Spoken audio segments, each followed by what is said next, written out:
안녕하세요. 저는 서울 근교에 살고 있는 40대를 바라보고 있는 여자입니다. 저는 결혼 생활을 하는 동안 큰 아픔을 여러 번 겪게 되었는데요. 처음엔 갑자기 닥쳐온 불행으로 마지막엔 이혼을 결심하게 되는 아픔을 경험하고서 이혼까지 하게 되었네요. 그러면 제가 어떻게 이혼까지 하게 되었는지 한번 들어보실래요? 저와 남편은 20대 중반쯤에 소개팅으로 처음 만난 사이였어요. 첫 만남은 썩 좋진 않았어요. 아니, 좋지 않았다기보다 서로가 서로에게 마음이 없어 큰 인상을 남기지 않았다가 더 정확하겠네요. 그렇게 저흰 소개팅 자리에서 밥만 먹고 헤어진 후 서로를 잊고 살았어요. 그렇게 시간은 흘러 저흰 30대가 되었고 우연히 회사에서 다시 만나게 된 것이었죠. 그런데 참 이상한 일이 일어났어요. 단 한 번의 만남 이후 몇 년이 지나 다시 남편을 만났는데 언제 어디에서 소개팅한 남자였는지 딱 떠오르는 것이 아니겠어요? 딱히 기억에 남을 만한 에피소드가 있었던 것도 아니었고 정말 조용한 분위기에서 밥만 먹고 헤어졌는데 말이죠. 남편 역시 저를 기억하고 있는지 회사에서 저를 보자마자 아는 척을 해오더라고요. 그래서였을까요? 평소에 운명론을 믿지도 않던 저였는데 이상하리만큼 운명이란 단어가 제 뇌리에 꽂혀 물 흐르듯 자연스럽게 마음이 가기 시작하더니 정신을 차려보니 결혼까지 한 사이가 되었더군요. 그렇게 한 결혼, 마냥 행복하진 않았습니다. 전 3번의 유산을 경험하게 되었고 저와 남편은 점점 지쳐갔으니까요. 남편은 괜찮다며 저를 위로하고 달래주었지만 그런 남편 역시 점점 지쳐가는 게 눈에 보이더라고요. 그렇게 실망에 실망을 더해가던 어느 날, 남편이 도저히 버틸 수가 없었는지 저에게 이런 말을 해오더라고요. 여보, 우리 이제 그만하자. 더는 임신 때문에 우리 행복까지 깎아먹는 짓 그만해. 나 당신이 점점 지쳐가는 모습 보는 게 너무 힘들어. 그러니까 우리 이제 우리 행복만을 위해서 살자. 그래도 될까? 사실 나도 너무 힘들어. 그런데 부모님들은 어떻게 해? 많이 기다리고 계시잖아. 일단은 비밀로 해. 괜한 스트레스 만들지 말자고. 시간이 지나면 부모님들도 포기하시겠지. 그리고 우리 인생 우리가 사는 거지. 부모님들이 살아주는 것도 아니잖아. 그러니까 그런 걱정하지 말고 당신은 앞으로 당신 생각만 해. 포기하고 싶은 순간이 한두 번이 아니었기에 남편의 말이 참 고맙기도 반갑기도 하더군요. 그날 이후 저와 남편은 계속 다녀왔던 병원도 가지 않고 그저 자연 임신을 기다리며 마음 편히 지내려고 노력했어요. 다시 한번 기회가 닿아 임신이 된다면 참 좋은 일이지만 그렇지 않다면 우리 둘만 행복하게 살자고요. 그렇게 2년이 지난 어느 날 저에게 다시 한번 기적이 찾아왔습니다. 네, 자연 임신이 된 것이었어요. 이번엔 무슨 일이 있어도 기적처럼 찾아온 생명을 지키고 싶었기에 전 임신 사실을 알자마자 회사까지 그만두고 몸조리에 힘썼어요. 이미 3번의 아픔으로 인해 잃었을 때 허망함과 절망감에서 오는 슬픔을 누구보다 잘 알던 남편과 저는 조심 또 조심하며 지내고 있는데 문제는 다른 곳에서 일어났습니다.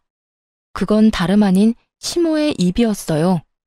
시모는 임신 사실을 알린 순간부터 계속해서 부정적인 말을 저에게 쏟아내더라고요. 어머님, 저 임신이에요. 임신? 너 이 소식 없길래 애 없이 살려나 보다 했는데 그건 아니었나 보네. 그래, 이번엔 몇 달이나 있다가 또 유산하려고 그러니? 처음엔 제 두 귀를 의심했습니다. 이게 3번 유산한 며느리한테 할 말이라고 생각하시나요? 놀랍게도 시모는 저에게 이런 말을 했고 더 놀라운 것은 그 뒤로 이어진 시모의 말들이었어요. 어머님, 그게 무슨 말씀이세요? 어떻게 그런 말씀을 하실 수가 있으세요? 뭐 틀린 말 있니? 매번 임신만 하면 뭐해? 출산을 못하는데. 말 나온 김에 물어나 보자. 도대체 뭐가 문제이길래 임신만 했다 하면 유산을 하니? 다른 집 며느리들은 몇씩 잘 만났던데. 내 친구들은 며느리한테 이제 그만 좀 낳으라고 했다 그러더라. 그럴 때마다 내가 참 할 말이 없어서. 내 아들씨가 이상이 있을 리는 없고 네 몸이 문제겠지. 그러니까 요즘 며느리 들이기 전에 건강검진 싹 시켜서 데리고 온다고 그 난리들이지. 이렇게 하자 있는 물건인 줄 꿈에도 모르고. 시모는 저를 보고 하자 있는 물건이라고 하더군요. 그 순간 마음이 얼마나 울컥하는지 정말 어른만 아니라면 욕을 한 바가지 해주고 싶은 심정이었어요. 아니, 그냥 어른이었다면 그냥 욕이라도 실컷 했을 텐데 다른 사람도 아닌 남편의 부모님이니 입에 맴도는 욕이 차마 입 밖으로 나오지 못하더라고요. 아무리 그렇다고 해도 하자 있는 인간이라니 그렇게 생각하시는 줄은 꿈에도 몰랐네요. 임신만 했다 하면 유산하는 며느리를 시어미가 어떻게 생각하는 줄 알았니? 이때껏 입 다물고 있으니 그저 널 이뻐하는 줄 알았어? 그냥 이때까진 참은 거야. 이런 시어미가 또 있는 줄 아니? 다른 시어머니들 같으면 너 연달아서 유산했을 때 진작 내쫓았을 거다. 집안 대를 끊어먹으려고 작정한 것도 아니고 아들 귀한 집에 시집와서 번번이 유산을 하니? 내가 너 같은 것도 며느리라고 모시고 산다고 아주 화병이 다 나겠구나. 시모는 그동안 이 말들을 저에게 하고 싶어서 어떻게 참았을까 싶을 정도로 저에게 막말과 폭언들을 쏟아내더군요. 가만히 시모의 말을 듣고 있던 저는 결심했습니다. 저 역시 이젠 더는 참고만 있지 않겠다고요. 아, 그랬어요? 그러면 하자 있는 며느리는 어머님 화병 방지를 위해서 무사히 출산할 때까진 시댁에 발걸음도 하지 않도록 할게요. 괜히 제사 생신 명절에 시댁 가서 설치다가 또 유산이라도 하면 어머님 화병으로 쓰러지지 않겠어요? 그러면 그런 줄 아시고 전화 끊어주세요. 어머님께 좋은 말들을 너무 많이 들어서 그런지 배가 당겨서 좀 쉬어야 하겠네요. 들어가세요. 저는 전화를 끊어버렸고 제 말에 화가 머리끝까지 난 시모에게서 전화와 문자가 쉴 새 없이 왔지만 전 다 무시해버렸습니다. 그리곤 시모에게 말한 것처럼 정말 시댁의 발길을 끊어버렸고요. 저는 다시 한번 찾아온 기적 같은 아기를 지켜야 했을 뿐만 아니라 저를 하자 있는 인간이라고 그것도 제게 직접 말하는 시모와 더는 사이좋은 고부관계를 이어나가는 것이 의미 없다고 생각했기 때문이죠. 뭐 그전에도 그렇게까지 사이좋은 고부관계는 아니었지만 이 사건이 발화점이 되어버렸던 것이었죠. 그 후로도 시모는 끈질기게 연락을 해왔고 어쩌다 통화라도 되는 날이면 안부를 묻기는커녕 좋지 않은 말들로 제 신경을 긁어놓기가 일쑤였죠.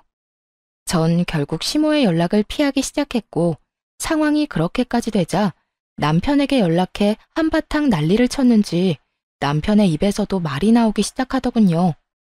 처음엔 시댁엔 발걸음도 하지 않겠다는 제 뜻을 적극적으로 지지해줬던 남편이었는데 시모의 곡소리엔 어쩔 도리가 없는 것인지 저를 설득하기 시작했어요. 시모의 생일을 며칠 앞둔 날, 남편은 다른 때보다 좀 더 간절하게 저에게 부탁을 해왔습니다. 여보, 엄마 생신 얼마 안 남은 거 알지? 제사는 그렇다 치더라도 생신은 가야 하지 않을까?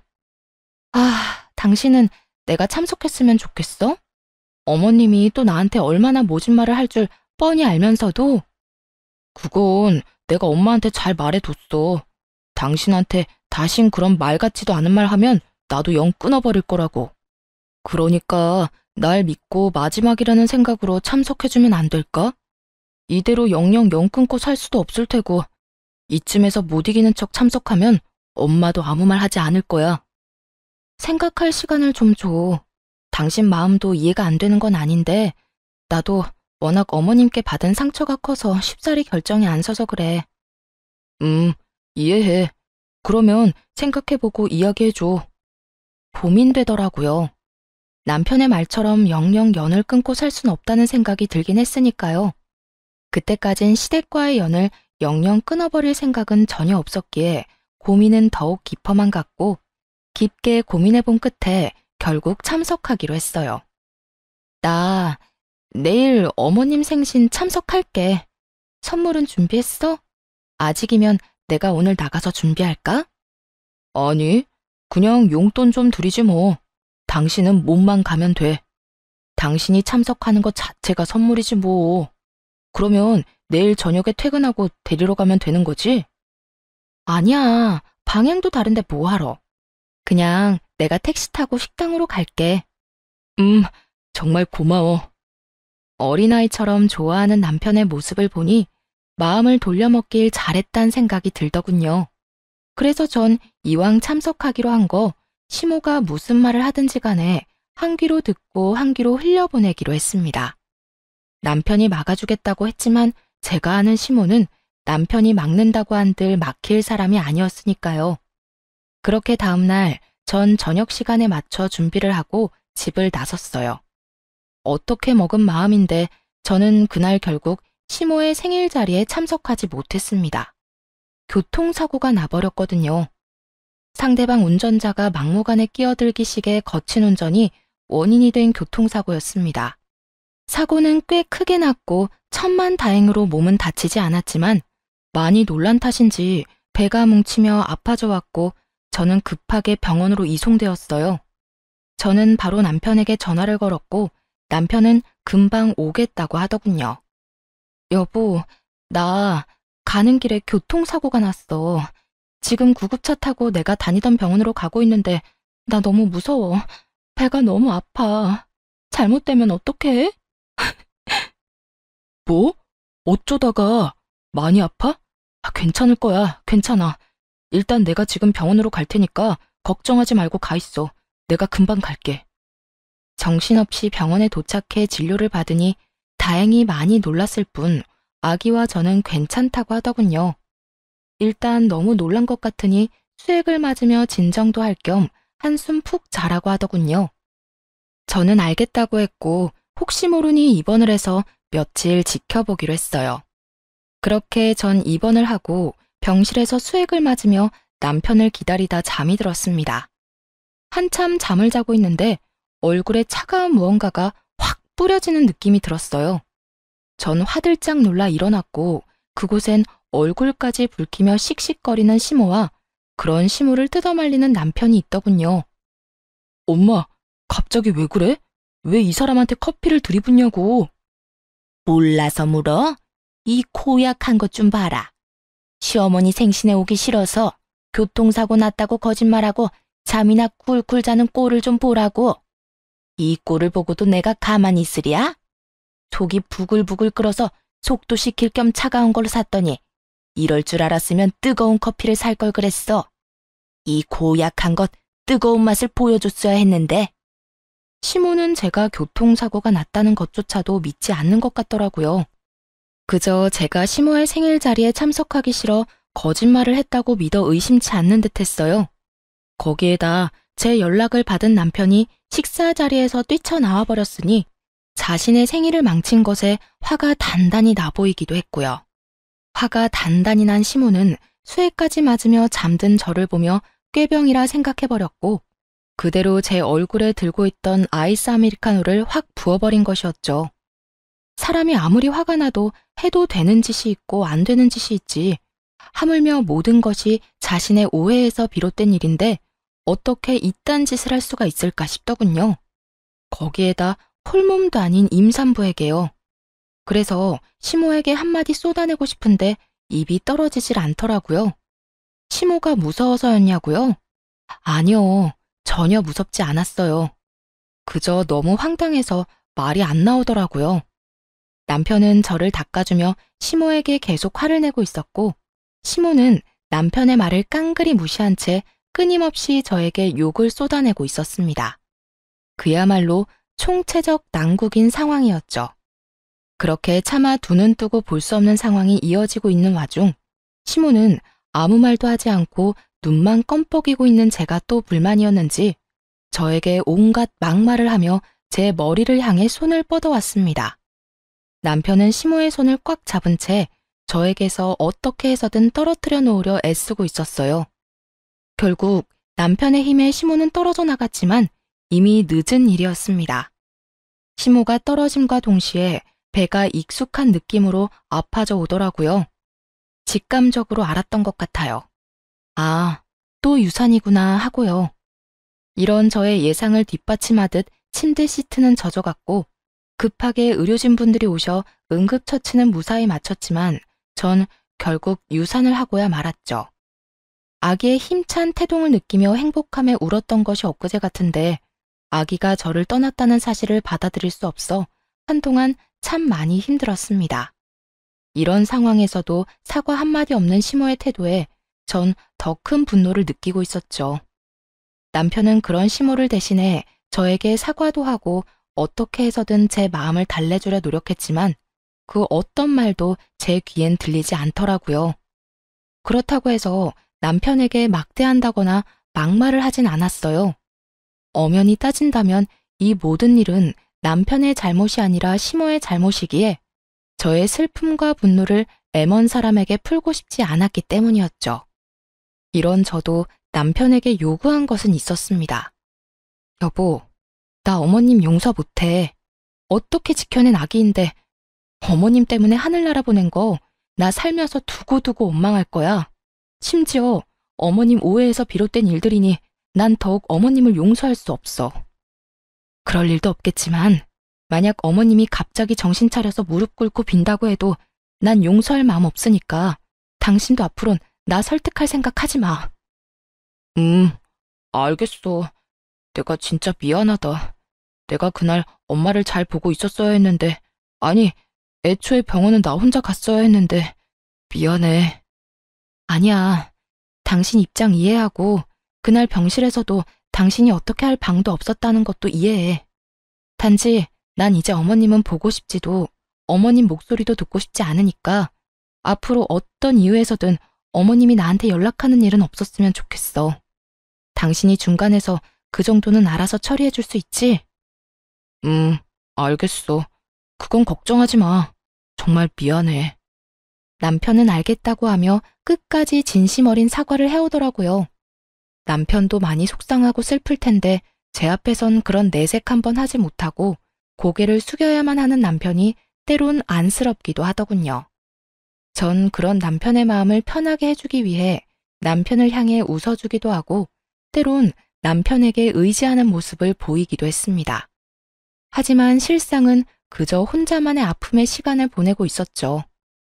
처음엔 주로 몸 회복의 시간을 보냈고 몸 회복이 되고 난 후부턴 남편과 여행을 다니며 마음 회복에 힘썼어요. 그렇게 1년이 지났을 무렵 남편과 전 결혼 이후 최고로 사이가 좋은 때를 보내고 있었습니다. 하지만 그런 시절도 잠시 남편의 퇴근이 점점 늦어지더군요. 그 당시 일이 바쁜 것도 사실이었고 진급도 앞두고 있던 시기이기도 했고요. 일이 바쁘다 보니 퇴근은 늦어졌고 그렇다 보니 남편은 늘 피곤함에 찌들어 살았어요. 그런 와중에 출장도 잦아지더군요. 처음엔 같은 회사를 다녔으니 출장이야 가끔 급하게 가야 하는 일도 있다는 것을 잘 알고 있던 터라 대수롭지 않게 여겼지만 그런 일이 잦아지니 아무래도 의심스러운 마음을 지울 수가 없는 상황이었어요. 그래서 전 혹시나 하는 마음에 회사를 다닐 때 친하게 지내던 동료에게 연락을 해 은근히 떠보았고 그 결과 남편의 출장이 잦아진 것이 맞다고 하더라고요. 하지만 확인을 했음에도 불구하고 불안한 예감은 쉽사리 사라지지 않았고 그 불길한 예감이 맞았다는 사실을 알게 된 건 얼마 지나지 않은 어느 날이었습니다. 그날도 갑자기 집으로 돌아온 남편이 숨쉬듯 자연스럽게 출장을 이야기를 꺼내더군요. 여보, 나 또 출장 가. 이번엔 좀 길게 갈 것 같아. 한 일주일 정도? 일주일이나? 요즘 회사에 무슨 일 있어? 무슨 출장을 이렇게나 자주 가? 무슨 일은 그냥 급하게 처리해야 하는 일들이 많아서 그래. 가서 일정 빨리 마무리하면 더 짧아질 순 있겠지만 스케줄상 아마 일주일 채워야 될 것 같긴 해. 그러니까 당신도 마음 편히 일주일이라고 생각하고 있어. 알겠어. 가서 술 너무 많이 먹지 말고 끼니 꼭 챙겨 먹고. 알겠지? 남편은 얼마나 신이 났는지 짐가방을 싸 집을 나서며 콧노래까지 부르더군요. 그 모습에 저는 이상함을 넘어 수상하다는 생각을 강하게 했고 바로 흥신소에 의뢰해 남편의 뒷조사를 하기로 했습니다. 사실 당장이라도 제가 직접 남편의 뒤를 쫓고 싶은 마음이 굴뚝이긴 했지만 그럴 순 없는 노릇이었어요. 혹여 제가 뒤를 쫓다 들키기라도 하는 날엔 남편이 절 어떻게 생각하게 될지 상상만으로도 끔찍한 지경이었기 때문이었죠. 그렇다고 해서 이런 찝찝한 기분으로 계속 살 순 없는 노릇이었기에 의뢰를 했던 것인데 며칠 뒤 흥신소에서 알려준 사실은 충격적이었습니다. 우선 남편분이 외도를 저지르고 있던 것이 맞더라고요. 예상하셨던 대로 이번엔 출장이 아닌 여행이더라고요. 그런데 좀 특이한 게 동행하신 분이 또 계세요. 그건 아무래도 직접 보시는 게 나으실 것 같아 따로 묶어서 보내드릴 테니 확인해 보세요. 아직 며칠 남았으니 더 지켜보다 특별한 일 있으면 다시 연락드리겠습니다. 전화를 끊고 받은 사진들과 정보들은 정말 제 입이 떡 벌어지기에 부족함이 없더군요. 상간녀는 남편의 회사에 다니고 있는 20대 여자로 회사 사장 조카라고 하더군요. 남편의 출장길엔 늘 동행했던 것으로 예상이 되는데 이상한 점은 출장을 함께 가면 상간녀도 거래처 사람들을 만난다거나 다른 일을 한다거나 해야 하는데 오로지 남편만 일을 하고 그 시간 동안 상간녀는 늘 쉬고 있는 것이 이상했다고 하더라고요. 그래서 알아보니 남편이 출장을 갈 때마다 상간녀는 회사를 쉬고 남편을 따라 출장길을 함께 했던 것이었습니다. 아마 매번 남편과 함께 출장을 갈 방도가 없으니 그렇게 했던 것 같더라고요. 그러고 보니 떠오른 남편의 말이 있었어요. 이번에 우리 부서에 낙하산 들어왔어. 낙하산? 웬 낙하산? 사장 조카라는 여자애 하나가 들어왔는데 아무리 낙하산이라도 그렇지 일을 전혀 못하는 거 있지? 어떻게 기본 지식도 없는 핏덩이를 우리 부서에 넣을 수가 있어. 진짜 짜증나서 일할 맛 안 난다니까. 핏덩이라고 칭하며 욕을 해대더니 그 핏덩이와 외도나 저지르는 꼴이라니 정말 구역질이 다 나올 지경이더라고요. 거기에다 두 사람이 만난 시기 역시 참 충격적이었어요. 정확한 시기는 알 수 없으나 두 사람의 대화와 회사에 알아본 시기로 추측해보건대 적어도 몇 달은 되어 보인다고 하더라고요. 몇 달 전이라고 함은 남편과 한창 사이가 좋을 때로 저는 아무것도 모르고 남편에게 고마워하며 남편에 대한 애정을 키워나갈 때 남편은 외도나 저지르고 있었다니 정말 치가 떨려오더군요. 거기에다 정말 가관인 건 뭔지 아세요? 흥신소 직원분이 말했던 또 다른 동행인이 다름 아닌 시모였단 사실이었습니다.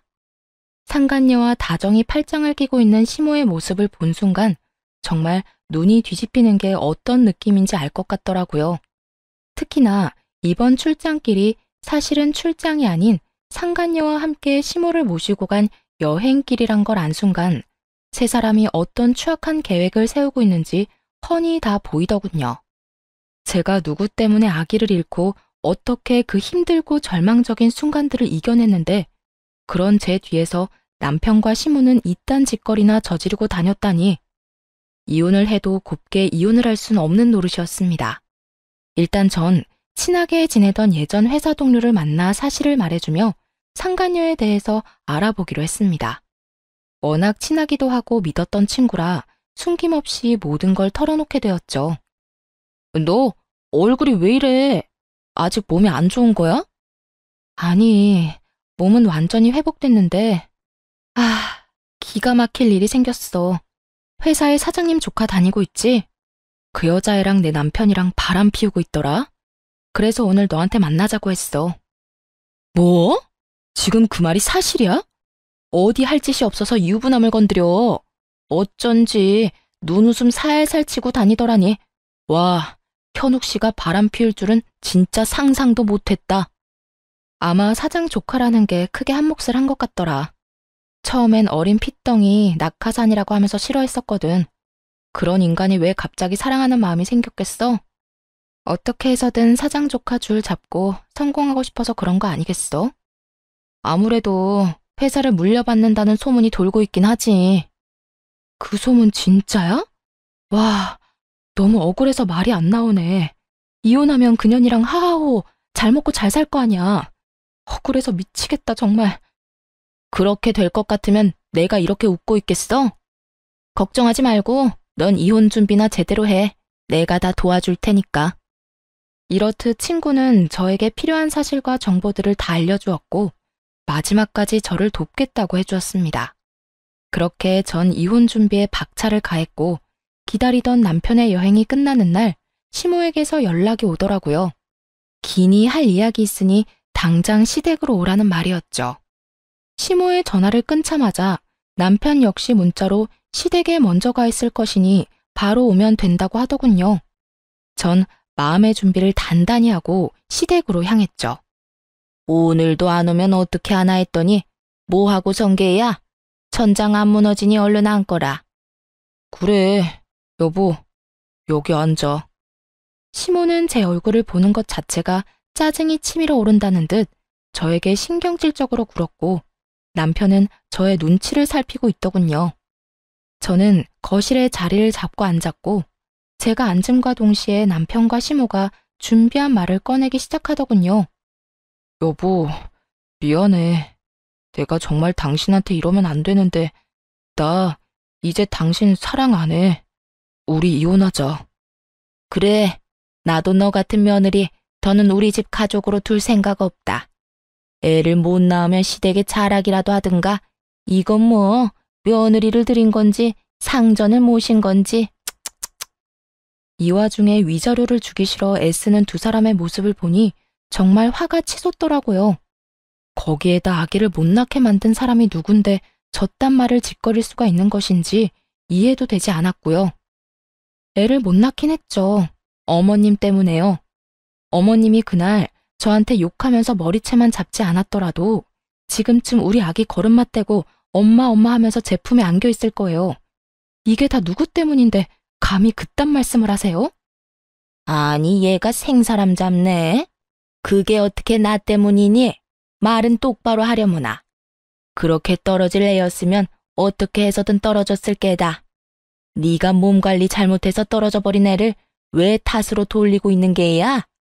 그렇지 않아도 교통사고 나서 놀란 상태에서 다른 사람도 아니고 시어머니란 사람이 무식하게 잡아대는데 애가 어떻게 무사하겠어요? 어머님은 상식이란 게 없어요? 아님 양심이 없는 건가? 내 이년 말하는 꼴 좀 봐라. 하나만 봐도 열을 한다고. 네가 이때껏 날 어떻게 생각했다는 줄 알겠구나. 그러니 이날 이때껏 나한테 그딴 식으로 굴었겠지. 다 됐고 이혼하거라. 당장 여기에 도장 찍어. 시모의 이혼 강요는 점점 심해졌고 남편 놈은 그냥 구경꾼 마냥 보고만 있더라고요. 전 그런 두 사람에게 그간 모아뒀던 사진들을 던져주며 이렇게 말했습니다. 이혼? 그렇지 않아도 하려고 했어. 그런데 당신이 원하는 대로 깔끔한 이혼은 힘들 것 같은데 어쩌지? 보다시피 내가 알고 있는 게 너무나도 많아서 말이야. 외도 사실을 들켜버린 두 사람은 수상한 눈빛을 주고받더니 무언가 결심했다는 듯 고개를 끄덕이더라고요. 그리곤 이내 남편이 저를 바라보며 이렇게 말했어요. 몰랐으면 좋았겠지만 알았다니 다 말할게. 나 다른 여자 생겼어. 만난 지 얼마 안 됐긴 했지만 나 그 여자 사랑해. 감히 제 앞에서 사랑이라고 하더라고요. 어쩌면 저렇게 뻔뻔할 수가 있는 것인지 화가 다시 한번 치밀어 올랐어요. 사랑? 내가 웃겨서 이런 상황에까지 사랑 타령이 하고 싶니? 솔직히 말해. 이 여자를 사랑하는 게 아니라 이 여자 조건을 사랑하는 거라고 말이야. 내가 당신 바람난 것도 다 아는데 이 여자 뒷조사는 안 해봤을 것 같아? 이 여자 당신이랑 나랑 다니던 그 회사 사장 조카라며? 왜? 회사 자기가 물려받기라도 한대? 그래서 당신 앞날 보장이라도 해주겠대? 전곡을 찔렸는지 남편은 잠시 멈칫한다 싶더니 이내 하소연을 하며 어쩔 수 없는 결정이었다는 듯 교묘하게 제 탓으로 돌리기 시작했어요. 그걸 어떻게... 그래, 나 성공하고 싶어. 당신이랑 헤어지고 가기만 하면 내 인생 성공하는 지름길이 보이는데 당연히 가야 하지 않겠어? 막말로 우리한테 애가 있는 것도 아니잖아. 그리고 나 당신이랑 엄마 사이에서 많이 힘들었어. 당신은 당신대로 난리고 엄마는 엄마대로 나한테 섭섭하다고 난리고. 야, 이 와중에 불쌍한 척하는 것도 모자라 내 탓까지 하는 거야? 당신도 참 어떤 면에선 대단하다. 당신 탓을 하려는 게 아니라 그냥 나도 내 나름대로는 힘들었단 말을 하는 거야. 이해까진 바라지 않지만 그저 알아만 달라는 거라고. 알아달라는 자체가 뻔뻔한 짓이야. 알아? 그래서 그 여자는 당신 엄마 좋대? 그래서 여행까지 같이 갔나? 끝없이 몰아붙이는 저를 향해 남편은 될 대로 되라는 듯 짓거리며 마지막 합의안을 제시했어요. 그래, 그 여자는 남들이 친딸이냐고 오해할 만큼 우리 엄마랑 사이 좋더라.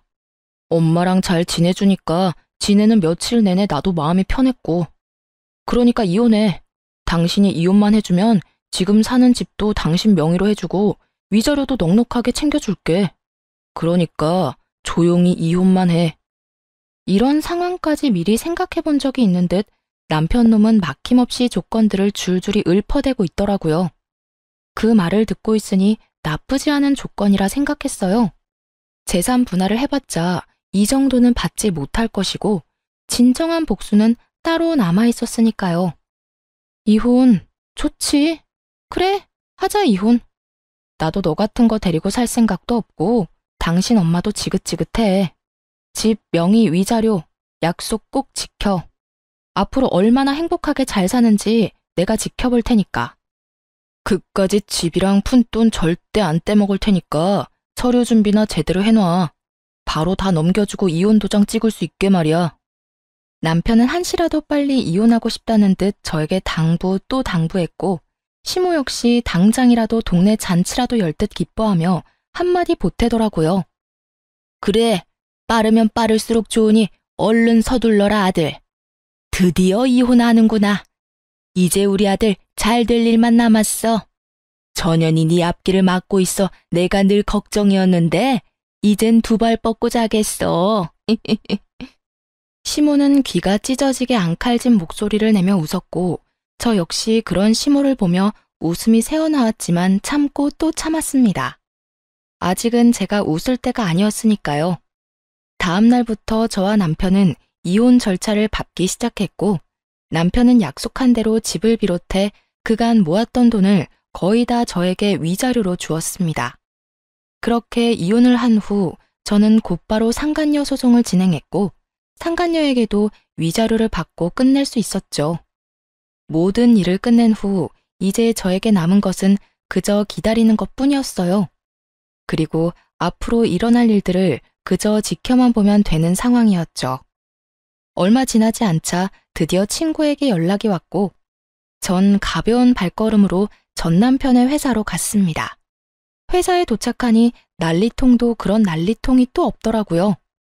상간녀는 친구에게 마구잡이로 화를 내고 있었고 남편은 망연자실한 얼굴로 두 사람을 보고 있었어요. 언니가 어떻게 나한테 이럴 수가 있어?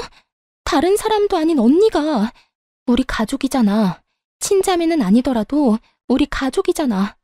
그런 언니가 어떻게 이럴 수가 있냐고. 난 너 같은 동생 둔 적 없어. 아니, 네가 우리 아빠 회사 들먹이면서 유부남이랑 놀아나는 순간부터 넌 내 동생 아니었어. 그러니까 회사에서 난동 그만 부리고 짐이나 싸. 짐 쌀 정신 없으면 그냥 가도 되고.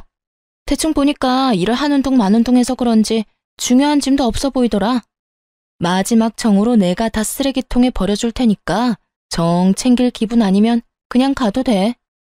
언니! 나 네 언니 아니라고 몇 번 말해. 얼른 꺼지지 못해? 제가 기다리던 진정한 복수는 이것이었습니다. 사실 저에게 도움을 주던 친구는 사장의 친딸이었던 것이었죠. 친구는 회사를 물려받을 생각이 전혀 없었던 터라 일단 회사에 입사해 적당히 일을 배우고 훗날 자신의 사업체를 차리는 것이 꿈이었다고 하더군요. 그래서 상간녀는 회사 내에 친딸을 제외한 사장님의 핏줄은 자신뿐이니 무조건 자신이 회사를 물려받을 것이라 확신했고요. 내부 분위기 역시 물려주는 분위기로 기울어진 상태였다고 하더군요. 하지만 저에게 모든 이야기를 들은 친구는 사실은 자신이 사장님 딸이라는 사실을 저에게만 밝히며 복수를 돕겠다고 호언장담한 것이었죠. 그 후 친구는 자신의 아빠이자 회사 사장님에게 모든 사실을 알려버림과 동시에 회사를 물려받겠다고 선언해버렸고 전 남편과 상간녀는 졸지에 낙동강 오리알이 되어버렸던 것이었죠. 언니, 어떻게 나한테 이렇게 매정하게 굴어? 나 여기서 쫓겨나면 집에서도 쫓겨나는 거 잘 알잖아. 그러지 말고 제발 나한테 회사 안 물려줘도 되니까 우리 집에는 비밀로 해줘. 회사도 그냥 다니게 해주고, 응? 이렇게 빌게. 상간녀는 울고불고 하며 손이 발이 되도록 빌기 시작했고, 친구는 그런 상간녀를 냉정하게 내려다보며 이렇게 말하더군요. 이게 빈다고 끝날 문제야? 그리고 나한테 빌긴 왜 빌어? 네가 정말로 잘못한 사람은 따로 있는데, 네가 정말 그 남자를 사랑했든 말든 내 알 바 아니고 관심도 없는데, 인생 그렇게 살지 마. 너 그렇게 남 눈에 눈물 나게 하면 네 눈엔 피눈물 나는 법이야. 알겠어, 알겠다고. 내가 정말 잘못된 행동한 거 지금 죽어라고 후회하고 있다고. 그러니까 언니가 좀 해결해줘.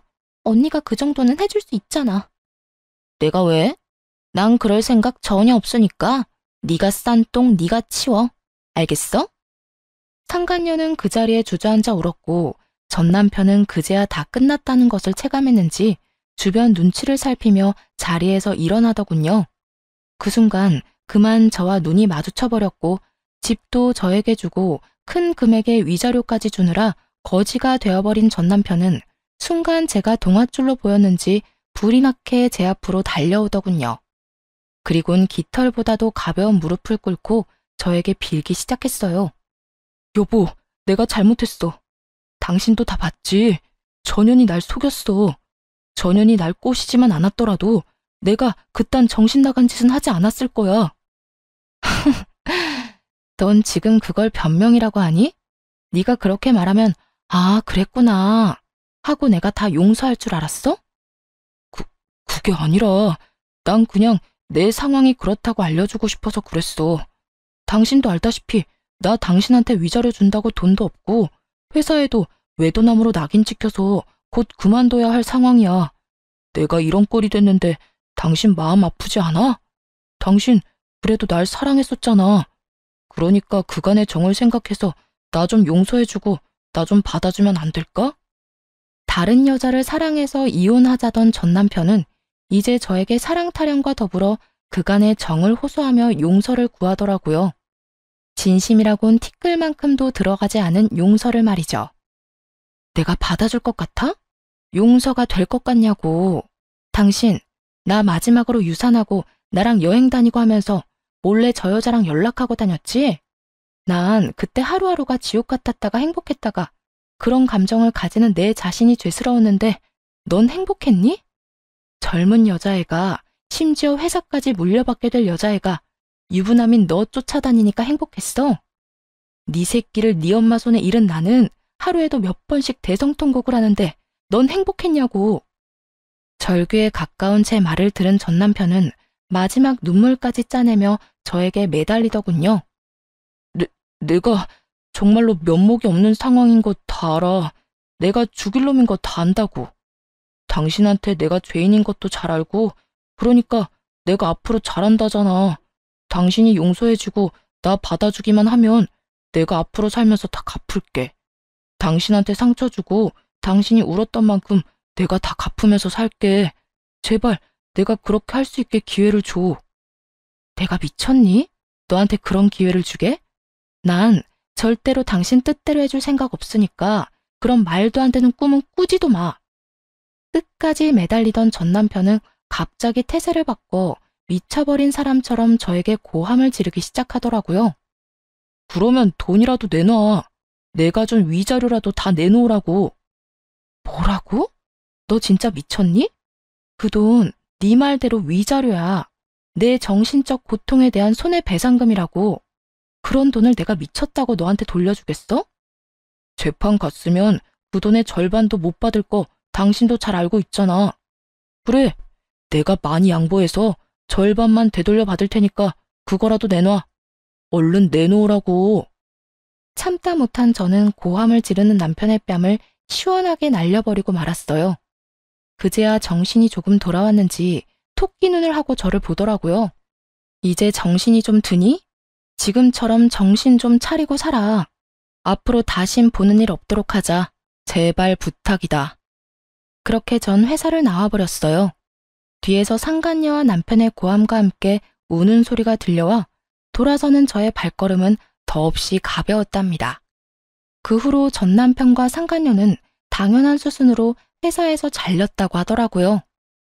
상간녀는 유부남과 놀아난 것도 모자라 이혼까지 시킨 사실이 본가에 다 알려져 돈 한 푼 없이 쫓겨났다고 하고요. 더 통쾌한 건 뭔지 아세요? 친구에게 전해 들었는데 오갈 데가 없어진 상간녀가 다른 사람도 아닌 전 시댁으로 찾아갔다고 하더라고요. 그 뒤론 상상이 되죠? 성질 하나 끝내주는 전시모가 짐까지 싸들고 온 상간녀의 머리채를 잡아 흔들며 내 아들 신세 망친 나쁜 년이라며 있는 욕 없는 욕을 다 했다고 하더군요. 걔도 참 웃기지 않니? 내가 자기 편이라도 들어줄 줄 알았는지 나한테 전화해서 울고불고 하며 하소연하는데 내가 기가 막혀서 난 그런 애랑 핏줄로 엮인 사실 자체가 부끄러운 사람이라고. 그나저나 너 진짜 이혼 잘했다 싶더라. 그딴 시모 밑에서 그 세월을 어떻게 버티고 살았어? 듣기만 해도 성질 대단하다 싶던데. 어떤 면에선 전 남편한테 고맙기도 해. 그놈이 바람 피워줘서 이혼할 거라 마음먹을 수 있었으니까 말이야. 아니었으면 난 지금까지 그놈의 사랑 타령하면서 그 집에서 온갖 스트레스 다 받아가면서 살고 있었겠지. 뭐 그렇게 생각하면 그렇기도 하네. 하여튼 너 계속 쉴 거야? 우리 회사 지금 비상인 거 알지? 와서 일 좀 안 할래? 복직하란 말이야. 넌 이 전 남편 일 집에서 도와주고 있었던 거 다 알고 있어. 그 아까운 실력 썩히지 말고 일 좀 해. 출근하는 게 좀 그러면 집에서 해도 되니까 잘 생각해봐. 아니, 생각하지 말고 그냥 무조건 해줘. 복수를 도와준 것만으로도 참 고마운데 이렇듯 친구는 제 앞날까지 도와주더라고요. 경력 단절인 제가 취업이 힘든 건 당연한 현실이었고 그렇다고 가게를 차릴 성격도 못 되는 걸 잘 아는 친구의 배려였죠. 전 친구에게 다시 한번 도움을 받기로 했고 그 후론 외주 일을 받아 일을 하게 되었어요. 외주라고 하기엔 출퇴근하는 직원과 다름없는 복지를 받는 터라 제 생활은 아주 만족스럽답니다. 특히 친구가 말했듯이 전 남편이 진행하던 일을 제가 마무리하며 그 공을 크게 인정받기도 했어요. 사실 전 남편의 일을 집에서 제가 도왔던 터라 크게 힘들진 않았는데 생각보다 더 큰 보상을 받게 되어 민망할 때도 있긴 하답니다. 전 여전히 만나는 사람 없이 혼자만의 삶을 만족하며 지내고 있습니다. 주변에서 소개를 해준다고들 하지만 혼자만의 삶에 워낙 만족하기에 다시 누군가를 만나고 싶은 생각이 전혀 없는 상태예요. 정확히는 내가 아닌 다른 사람에게 맞춰 사는 것도 싫고 내 감정보다 상대방의 감정에 더 신경을 쓰는 삶을 더는 살고 싶지 않다는 표현이 정확하겠네요. 앞으로도 전 가고 싶은 곳엔 언제든지 훌쩍 떠나는 여행을 즐기고 하고 싶은 일은 마음껏 하며 만나고 싶은 사람은 눈치를 보지 않고 만나는 인생을 즐겨보려고 합니다. 이로써 제 사연은 끝이 났네요. 어떠셨나요? 다들 욕들 좀 하셨나요? 전 사연을 들으며 울기도 많이 울지만 빨리 이혼하지 왜 참고만 있냐고 욕을 할 때도 많거든요. 저 역시 그 상황에 이혼은 하지 못하고 끝까지 남편과 살았던 경험이 있음에도 불구하고요.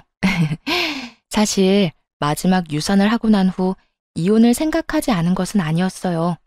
전 남편은 아무 잘못도 하지 않았다고 하지만 그런 전 남편과 함께 살다 보면 제가 아무리 싫다고 하며 연을 끊고서라도 언젠가는 다시 만나게 될 사람이 전 시모였으니까요. 하지만 그 당시엔 전 남편에게 마음이 남았던 터라 그대로 이혼까지 하게 되면 후회가 남을 것 같더라고요. 결과적으론 더 큰 배신감을 맛보고 이혼을 하긴 했지만 그랬기에 저에겐 미련은 없습니다. 그랬기에 지금 삶이 행복하며 지금껏 느껴왔던 만족감과는 비교도 되지 않을 만큼의 만족하는 삶을 살고 있기도 하고요. 그러니 저와 비슷한 이유로 이혼을 고민하시는 모든 분들이 있으시다면 고민은 길게, 결정은 빠르고 단호하게 내리시길 바라봅니다. 더불어 저에겐 아프고 깊은 상처인 제 사연을 듣고 조금이나마 다른 사람의 결정에 도움이 되길 바라기도 하고요. 그러면 이만 저는 물러가 볼게요. 저의 긴 사연 함께 해주셔서 감사합니다. 다들 행복하세요.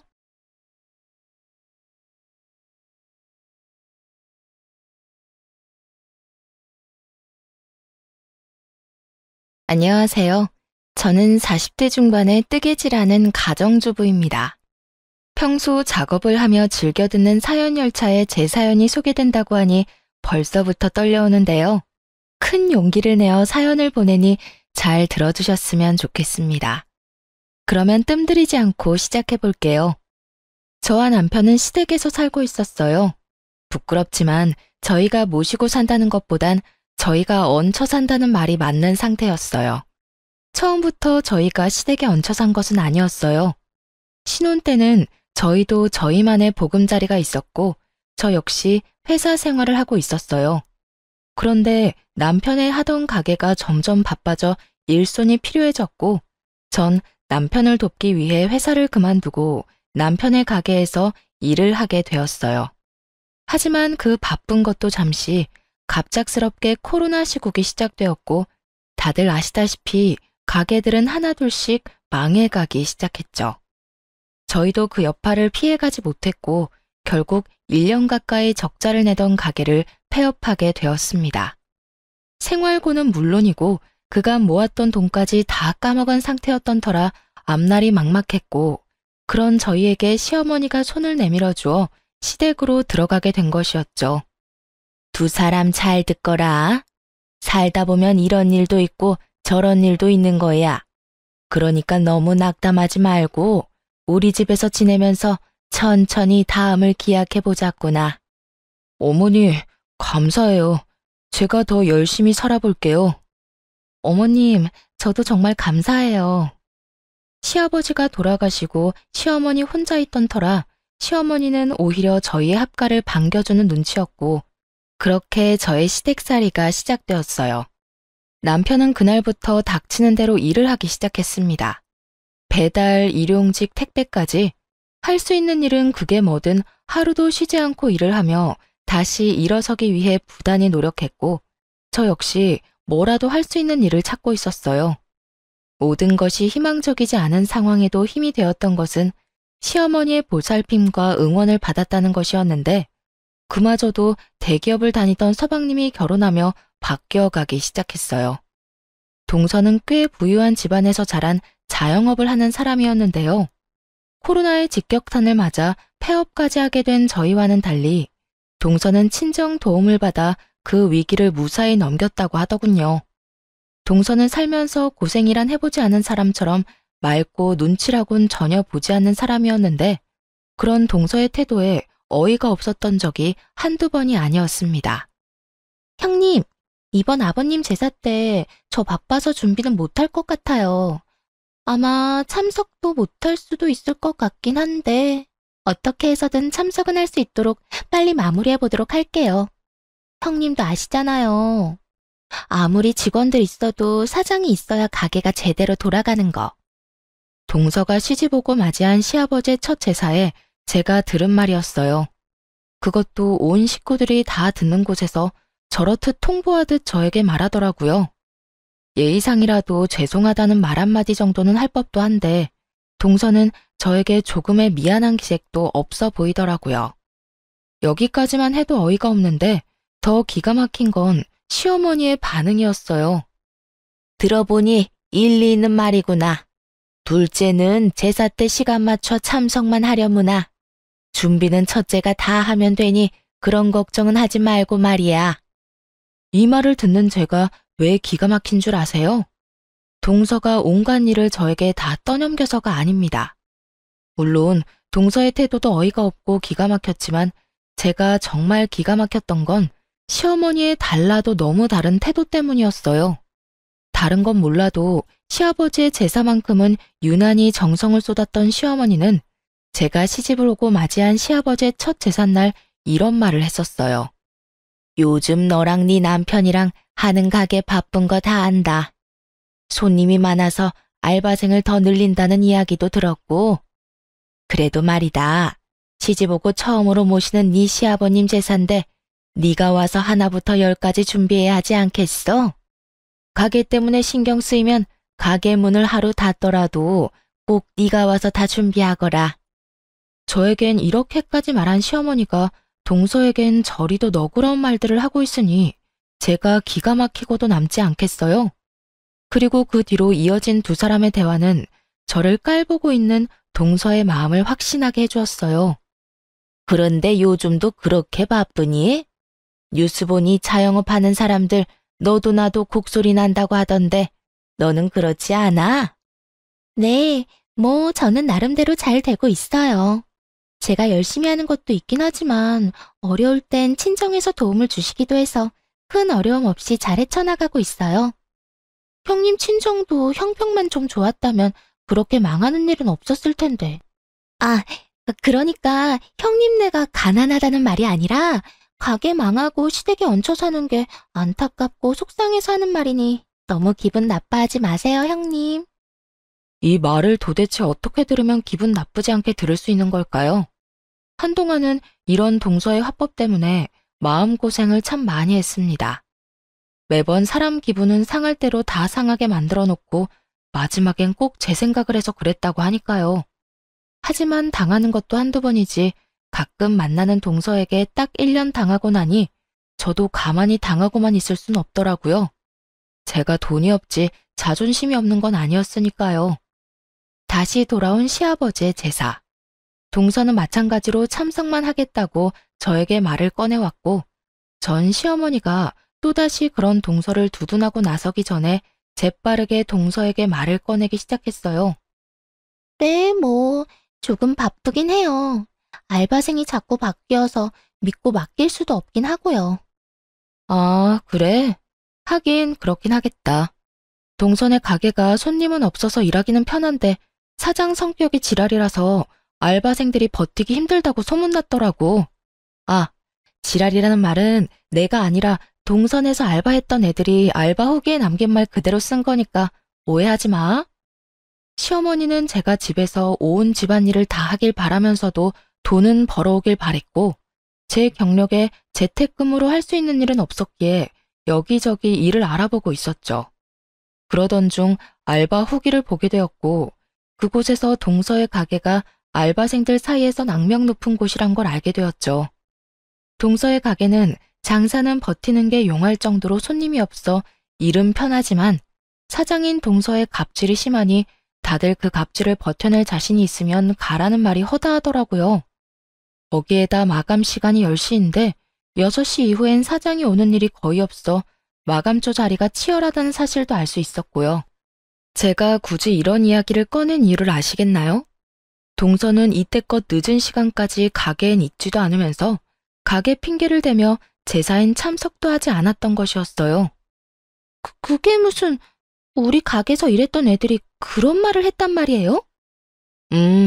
사거리 모퉁이의 땡땡 가게가 동서 가게밖에 더 있어? 내가 요즘 소일거리라도 있을까 해서 여기저기 둘러보고 있는데 거기에 알바 경험담으로 동선의 가게가 아주 유명하더라고. 어떤 날은 손님보다 알바생이 더 많은 날도 있다며? 동서는 좋겠다. 그런 식으로 가게 운영하면 무조건 마이너스일 텐데 그래도 형편 좋은 친정에서 다 해결해 주실 거 아니야. 아, 서방님도 도와주시려나? 돈 관리는 동서가 한다고 했었지? 적금은 들고 있어? 매번 올 때마다 가방이 바뀌는 것 같던데.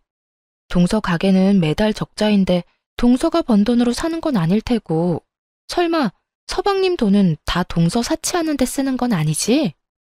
제 말에 시어머니는 눈을 부라리며 동서를 노려봤고 동서는 최선을 다해서 부인하고 나서더군요. 아니에요. 그건 다 시집 오기 전부터 소장하고 있던 거라고요. 딱 보면 알 거 아니에요. 신상도 아니고 전부 몇 년씩 된 건데. 하긴 형님이 뭐 아시긴 하겠어요? 동서야말로 급하다고 아무 말이나 막 하는 거 아니야? 오래된 백이라도 웃돈을 더 주고서라도 사들이는 라인도 있잖아. 오늘 동서가 가지고 온 가방처럼 말이야. 내가 아무리 명품 이런 거 모른다고 해도 그 정도는 알아, 동서. 그런가요? 저는 워낙 예전에 사서 몰랐네요. 하여튼 저 이번에도 형님 못 도와드릴 것 같으니까 그런 줄 알고 형님이 매번 그렇듯 고생 좀 해주세요. 대신 제가 봉투는 두둑하게 챙겨드릴게요. 봉투? 그래, 좋지. 그런데 동서, 내가 알바 후기에서 보니까 동선의 가게 마감조 알바 자리 다툼이 치열하다는데 그건 왜 그런 걸까? 아마 마감조가 6시부터 10시까지인 것 같던데 도대체 왜 일 많은 마감조가 인기가 많은 걸까? 동서는 이유를 알아? 사장님 갑질이 심하다는 가게에 마감조가 인기 있는 이유가 과연 뭘까? 동서의 얼굴이 사색이 되더군요. 이미 코너에 몰린 동서는 이때껏 거짓말을 해대며 시댁 행사에 빠져왔던 지난 일을 들킬 위기에 처하자 재빨리 제 입을 막더니 이렇게 말하더군요. 형님이 제 가게에 이렇게까지 관심이 많은 줄 미처 제가 몰랐네요. 내가 동서한테 관심이 없진 않지. 그래서 동서, 아까 뭐라고 그랬지? 이번에도 늦는다고? 참석만 할 거라고 그랬나? 아니요. 또 참석만 할 뻔했지만 올해는 어떻게 해서든 제가 일찍 와서 한다고요. 그러니까 이번엔 형님은 좀 쉬세요. 제가 다 해보도록 할게요. 그럴래 그럼? 이번엔 우리 동서 실력 좀 볼까? 아버님이 좋아하시겠네. 능력 좋은 둘째 며느리가 제사상도 다 차려주고 말이야. 아, 네. 그리하여 동서는 처음으로 시댁에서 일이란 걸 하게 되었고 시어머니도 자신의 만류에도 불구하고 동서가 하겠다고 나서니 지켜만 보더라고요. 처음으로 맛본 승리의 맛이란 정말 짜릿하고 시원하더라고요. 그 후 동서는 좀 달라졌냐고요? 전혀요. 동서는 그 일이 있고 난 후 일을 갈았는지 더욱 저를 깔보며 괴롭히기 시작하더군요. 시어머니에게 선물 공세까지 해대며 저를 괴롭히니 시어머니도 그런 동서를 두둔하고 나섰고요. 그날은 아침부터 시어머니가 보이지 않는다 싶더니 오후 5시쯤 동서와 함께 집으로 들어오더라고요. 다정하게 팔짱까지 끼고선 말이죠. 저는 집으로 들어온 두 사람에게 인사를 건넸지만 두 사람은 제 말이 들리지도 않는 것인지 제 인사는 무시한 채 하하호호 두 사람만의 세상에 빠져있더군요. 어머님, 오늘 즐거우셨죠? 그래, 우리 둘째밖에 없구나. 덕분에 오늘 너무 즐거웠어. 전신 마사지에 피부관리, 거기에 맛있는 밥까지. 오늘 완전 귀부인이라도 된 기분이었단다. 고마워, 우리 며느리. 아니에요. 이 정도로 멀려. 어머님 피부는 정기적으로 관리해 주셔야 효과 있으니까 저랑 자주 가요. 아까 제 회원권 끊는 김에 어머님 것도 끊었어요. 어머나, 그게 정말이니? 아까 보니까 회원권도 비싸던데. 하여튼 우리 며느리는 돈 쓸 줄 안다니까. 어딜 갔다 왔나 싶었더니 아주 제대로 시어머니를 구워 삼고 왔더라고요. 전신 마사지에 피부 관리에 밥까지 풀코스로 시어머니를 녹여놓았더라고요. 시어머니의 입은 귀에 걸려 있었고 이런 시어머니를 흐뭇하게 보던 동서는 고개를 돌려 저를 보며 이렇게 말하더군요. 형님, 저희 물 좀 주세요. 하루 종일 힘들게 돌아다녔더니 목이 타네요. 순간 진짜 진심으로 동서가 드디어 미쳤구나 하고 생각했어요. 아무리 시어머니의 신음을 한 몸에 얻고 있다고 한들 어떻게 손윗사람한테 물 심부름을 시킬 수가 있는지 제 상식에선 이해가 되지 않았거든요. 제가 동서의 말에 너무 황당해 버벅거리는 사이 동서는 저를 재촉하기 시작했고 동서가 짜증을 낸다 싶으니 시어머니까지 나서 물 심부름을 시키더라고요. 형님, 못 들었어요? 물 좀 달라고요. 물 달란 지가 언젠데 아직 가만히 서 있대? 물 기다리다가 목말라 죽겠네. 그러게, 첫째야, 물 좀 가지고 오라고 하지 않니? 얼른 가서 물 좀 떠오거라. 나도 물 좀 먹어야겠다. 시어머니는 저를 보며 따지듯 말했고 저는 주방으로 가 물 2잔을 떠와 한 잔은 시어머니의 옆에 두고 한 잔은 동서의 손에 주는 척을 하며 동서의 옷에 물을 다 부어버렸습니다. 아이, 차가워. 형님, 이게 뭐 하는 짓이에요? 어머, 실수. 손이 미끄러져서 말이야. 그나저나 다 젖어서 어떻게 한대? 동서 엄청나게 찝찝하겠다. 정말 실수였냐고요? 그럴 리가요. 제가 미쳤다고 저 얄미운 동서 입에 들어갈 물을 떠다 주겠어요? 저는 시어머니의 말이 떨어지자마자 물을 확 부어 버려야겠다고 생각했고 그냥 동서의 머리에 부어버리기엔 너무 티가 날 것 같아 건네주며 일부러 손에서 놓쳐버렸던 거죠. 정말 실수라고 생각하는 시어머니와는 달리 눈치 빠른 동서는 저에게 화를 내며 따지기 시작했어요. 실수? 참나 기가 막혀서. 실수는 무슨. 형님, 일부러 엎은 거 다 티나거든요? 아, 진짜 이게 얼마짜리 옷인데. 어떻게 책임질 거예요? 실수라니까. 그리고 커피도 아니고 물이야, 물. 그 옷은 물 쏟으면 옷이 다 녹아내리기라도 해? 그런 것도 아니면서 책임은 무슨 책임? 괜히 오버하면서 괜히 사람 잡지 말고 나한테 이럴 시간에 얼른 집에 가서 옷이나 갈아입어. 아니면 내 옷이라도 줄까? 아니면 어머님 옷이라도 줘? 동서는 제 말에 그저 씩씩거리기만 할 뿐이었어요. 평소 온몸에 명품을 감고 사는 동서인데 제 옷이나 시어머니 옷을 입고 싶지는 않았을 것이고 그저 씩씩거리던 동서는 젖은 채로 집에 간다며 신경질적으로 시댁을 나서더군요.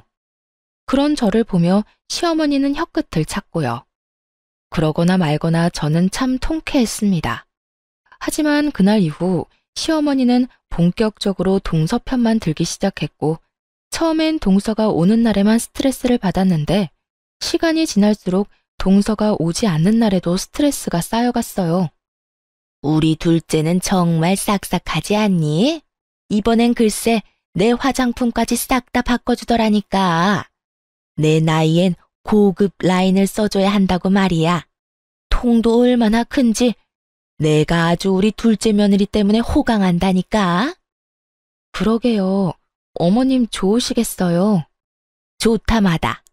내가 며느리 덕에 이런 호강을 다 누리게 될 줄은 몰랐는데 내 아들이 다른 건 몰라도 장가 하나는 정말 끝내주게 잘 갔지. 그렇고 말고. 역시 내 아들이야. 시어머니는 동서가 없는 곳에도 말끝마다 동서 타령을 하기 시작한 것도 모자라 제가 정말 식모라도 되는 줄 아는지 무리한 요구까지 하기 시작하더라고요. 얘 첫째야, 너 반찬 좀 만들거라. 네? 냉장고에 어제 만든 반찬 많은데 혹시 드시고 싶으신 게 있으세요? 아니, 반찬 좀 해서 둘째네 가져다 주려고 그러지. 그저께 만났는데 소갈비찜 먹고 싶다고 하더라. 그러니까 갈비찜은 꼭 하고 고기도 좋은 거 사서 해. 몇 푼 아낀다고 질 떨어지는 거 사지 말고. 그거랑 밑반찬 한 5가지 하면 며칠은 먹지 않겠어? 다 떨어질 만하면 또 해서 가져다 줘. 해도 너무한다 싶었어요. 부탁하는 것도 아닌 명령조로 말하다니. 시어머니가 저를 고작 해야 식모쯤으로 여긴다는 걸 깨달았고 전 그런 취급까지 받으며 살고 싶진 않았습니다. 그래서 할 말은 다 하기로 했죠. 싫어요, 어머님. 제가 왜 동선의 냉장고 사정까지 신경 써줘야 해요? 동서가 바빠서요? 어머님은 동선의 가게 가보지도 않으셨어요? 거기 파리만 날려요. 그런 가게에서 바빠봤자 얼마나 바쁘다고 집에 반찬할 시간이 없대요? 그리고 설사 너무 바빠 반찬할 시간이 없으면 사 먹던가. 사 먹는 게 싫으면 동서가 직접 와서 부탁하라고 하세요. 그러면 제가 다시 한번 생각이나 해볼 테니까요. 뭐야? 너 진짜로 먹는 거로 이렇게까지 치사하게 나올 거야? 그까지 반찬하는 게 뭐 그렇게 힘들다고 이 난리인 게야? 반찬 몇 가지에 갈비찜까지 하는 게 쉽다고 생각하세요? 그렇게 쉬우시면 어머님이 직접 해서 주는 것도 괜찮겠네요. 동서가 더 고마워하지 않겠어요? 내가 그 힘든 걸 어떻게 해? 내 나이가 몇인데. 어머님, 조금 전까진 그까짓 거 뭐가 힘드냐고 했으면서 왜 지금은 말이 바뀌세요? 그거야. 너랑 나랑 같니? 넌 젊잖니? 그러니까 1살이라도 더 젊은 동서한테 직접 하라고 하세요. 저보단 동서가 덜 힘들 테니까요. 말을 하면 할수록 궁지에 몰린다 싶었는지 시어머니는 입을 다문 채 그저 저를 쏘아보더라고요. 전 그런 시어머니의 시선을 외면한 채 방으로 들어와 버렸고요. 그렇게 반찬 사건도 그냥 넘어가겠거니 했는데 어느 날부터 집에 반찬만 했다 하면 사라지는 일이 일어나더군요. 처음엔 그저 이상했는데 계속 그런 일이 반복되니 굳이 묻지 않아도 알 수 있었습니다. 시어머니가 저 몰래 갓 만든 반찬을 동선의 집으로 가져다 주고 있다는 사실을요. 화가 나기도 했지만 오죽했으면 노인네가 눈치까지 살펴가며 몰래 젖단지까지 할까 싶어 모른 척 해주고 있는데 눈치 없는 동서가 연락이 왔더군요. 형님, 이번 반찬은 왜 그렇게 한 거예요? 너무 짜서 먹지도 못했어요. 다음부턴 간 좀 제대로 맞춰주세요. 저흰 싱겁게 먹는 거 뻔히 알면서 이걸 먹으라고 보낸 게 맞아요? 하여튼 이번 반찬은 손도 못 대고 다 버렸으니까 그런 줄 알고 다시 만들어서 보내주세요. 동서, 그 반찬들 동서 먹으라고 만든 거 아니야. 우리가 먹으려고 만든 건데 어머님이 나 몰래 동서한테 가져다 주고 있었던 거라고. 그렇게까지 하는 어머님이 안쓰러워서 모른 척하고 있었더니 뭐가 어쩌고 저째? 그렇게 미각이 예민하면 직접 해먹어. 아니면 돈 주고 반찬 가게에서 사 먹거나. 어디서 버릇없이 다시 해내라 말아야. 다신 내 반찬 가지고 갈 생각도 하지 마. 알겠어? 전화를 끊고 나서도 화가 가라앉지 않더라고요. 건방을 떠는 것도 한두 번이지 정성스레 만든 제 반찬을 버렸다고 하는 것도 모자라 다시 해오라고 하는 동서의 말이 계속 귓가에 맴돌아 정말 몸이 다 떨려왔어요. 그런 제 모습에 남편이 무슨 일이냐고 물어오더라고요. 당시에 남편은 밤낮 없이 일하느라 집에선 쓰러지듯 잠만 자고 다시 가는 생활을 반복 중이었는데 그런 남편이 신경 쓰게 하고 싶지 않아 아무 말도 하지 않은 상태였죠. 날은 오랜만에 남편이 하루 쉬는 날이었고 하필 옆에서 통화 내용을 다 들어버린 것이었어요. 하는 수 없이 저는 그간의 일을 털어놓게 되었고 남편은 잔뜩 굳은 얼굴로 이렇게 말하더군요. 일단 알겠어. 그동안 맘고생 심했겠네. 얼마나 속상했을 거야. 이젠 내가 다 알았으니 내가 해결할게. 그러니까 조금만 더 참고 기다려줘. 난 괜찮으니까 너무 무리하지 마. 알겠지? 무리는 무슨. 내 걱정하지 말고 당신은 당신 마음이나 신경 써. 진작 나한테 말하지. 혼자 그걸 어떻게 참고 견뎠어? 하여튼 내가 빨리 집 알아볼게. 상황이 그렇게 되니 이때껏 혼자 소거리한 것이 조금 후회스럽더라고요. 진작 남편에게 털어놓고 상의했더라면 속이라도 편했을 텐데 싶어서요. 남편은 제게 말한 것처럼 바쁜 와중에도 부동산을 다니며 우리가 살 집을 알아보는 듯했고 전 그런 남편을 믿고 될 수 있으면 시어머니와 부딪히지 않고 지내고 있었어요. 그러던 어느 날 한동안 시댁에 잘 오지 않던 동서가 집으로 오더라고요. 동서는 집에 오자마자 저에게 건방진 묵례만 하고선 시어머니를 데리고 방으로 들어가 버리더군요. 그런 동서를 보며 또 무슨 일로 저러나 싶었는데 그 이유가 며칠 뒤에 밝혀졌습니다. 동서가 다녀가고 며칠 뒤 시어머니는 일을 끝내고 온 남편과 저를 불러 앉히고선 이야기를 꺼내기 시작했어요. 두 사람한테 미안한데 이제 이 집에서 나가서 살았으면 좋겠구나. 갑작스러워도 너무 갑작스러운 시어머니의 통보에 남편과 저는 당황스러웠어요. 물론 저희도 분가를 위해 집을 알아보고 있긴 했었지만 이런 식으로 갑자기 분가를 하게 될 거라고는 생각하지 못했던 터라 더욱 그랬죠. 남편은 최대한 진정시킨 목소리로 시어머니에게 물었어요. 네, 일단 그렇게 할게요.